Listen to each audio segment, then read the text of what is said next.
خلصنا بقى من الجزء الفني في الأهلي، الجزء الإداري. الناس عمّالة تتكلّم وأصل الرابطة وأنتم إزاي كجمهور موافقين، يا عم أنا مالي.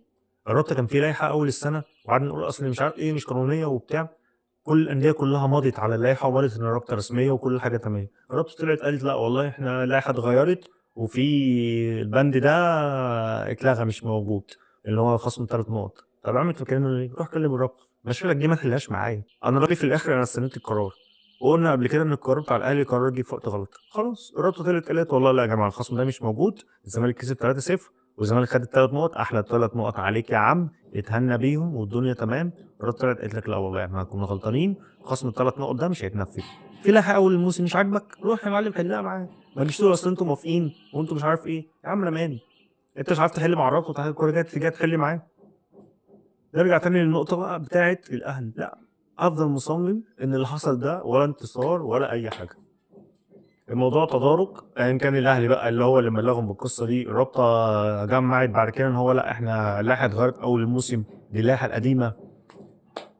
إحنا كأهلي ولا خدنا أي انتصار بل بالعكس إحنا خسرنا.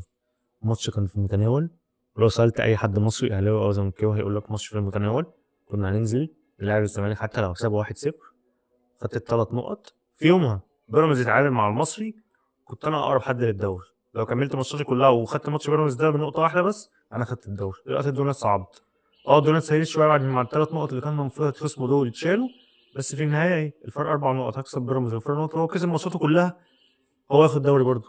لأ، القرار كان غلط وال3 نقط اللي رجعوا دول مش انتصار ولا أي حاجة، بل بالعكس، إحنا ما طلعناش بالمشكلة دي بأي حاجة. هتقول لي بقى أصل أنا باخطط للموسم الجديد وباخطط لبعد كده عشان أغيّر مسار الكورة ومش عارف إيه، الكلام ده ما لوش أي لازمة. كنت عايز تغيّر مسار كنت قدّرت جمهورك في يومها وقُلت إن أنا هالعب الماتش في النهاية، بس بعد الماتش ده أنا اللي بعد كده أنا في قرارات 1، 2، 3. بما إن أنت كنت دارس وقُلت إن أنت هتنسحب، كنت ممكن تدرس قرارات تانية وتقول القرارات دي 1، 2، 3. أنا مش راجل خبير لوائح، القرارات دي 1، 2، 3 يا جماعة هو ده لو إحنا الماتش النهارده اتلعب بدون حكام أجانب، والله إحنا القرارات 1، 2، 3 بعد الماتش. عشان تقدّر جمهورك اللي كان مسافر من المحافظات عشان ييجي لك، وتقدّر الجمهور اللي جه يحضر. لكن أنت بتحط الاتنين في مشكلة وتقول الصبح والله لأ أنا مش هاجيب حكام أجانب وهانسحب، والاتنين يقولوا لك لأ يا معلم والله مش هنقدر. وليه أنت كأهلي ما بلغتش قبلها؟ هتقول لي أصل الرابطة بلغتني، أنت لو معاك خطاب بالكلام ده كنت طلعته وكنت حليت القصة دي. خطاب إن الرابطة باعتاه لك إن أنت لأ إن في حكام أجانب هيحكموا الماتش، ده ما حصلش، الموضوع كله قصة تليفونات. فلأ ما فيش أي انتصار حصل للأهلي، الأهلي خسر 3 نقط بس. المفروض إن إحنا نركّز دلوقتي عشان خاطر عندنا ماتش أفريقيا وبعدها ماتش دوري، وبعد القصة دي مع نهاية الموسم بقى نبدأ نتكلّم ونركّز في قصة كأس العالم.